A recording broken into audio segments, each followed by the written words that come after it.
हरे कृष्ण। मैं हूँ आदित्य झा। आज मैं आपको चैतन्य महाप्रभु की एक महान गाथा सुनाऊंगा। एक समय की बात है जब एक गोपीनाथ पटनाकिया नाम का एक आदमी रहा करता था, जो महाराजा की हर एक हिसाब किताब रखता था।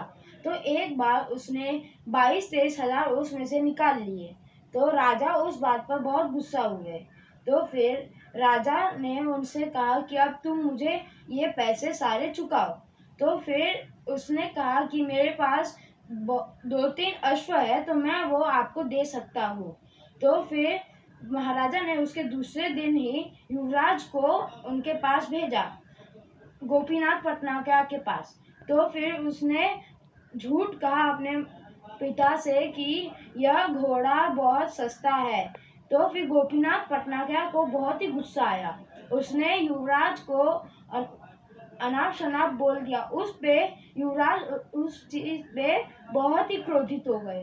तो फिर युवराज ने उन्हें कहा कि घोड़े के बारे में अनाप शनाप बोल दिया महाराजा को।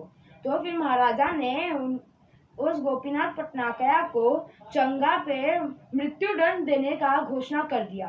तब बहुत से ब्राह्मण चैतन्य महाप्रभु के पास जाके ये सारी कथा सुनाई। चैतन्य महाप्रभु ने कहा कि मैं क्या करूं। तो फिर उन्होंने कहा कि अब आप ही कुछ उसे बता सकते, वो बहुत ही निर्दोष है। तो फिर उन्होंने उनसे कहा कि जाके उन ब्राह्मणों से कहा कि उनके पिता से कहो गौरांगा गौरांगा कह के बोलते रहे श्रद्धा भाव से।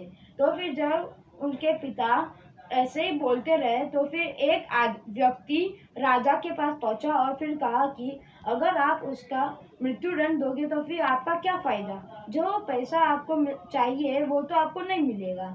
तो फिर उन्होंने राजा से कहा कि आप उसे मृत्युदंड मत दीजिए, उनका घोड़ा भी ले लीजिए, फिर वो जो कमा के पैसे कमाएंगे वो धीरे धीरे करके वो चुका देंगे। तो फिर महाराजा ने उनकी बात सुनी और उसे मृत्युदंड नहीं दिया। तो फिर उन्हें गोपीनाथ पटनायक ने कहा धन्यवाद उस पुरुष से।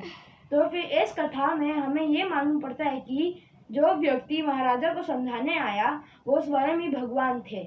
हमें भगवान पर श्रद्धा भाव से अगर हम पूजा करते हैं तो फिर भगवान हमें हर परेशानी से निकाल देते हैं।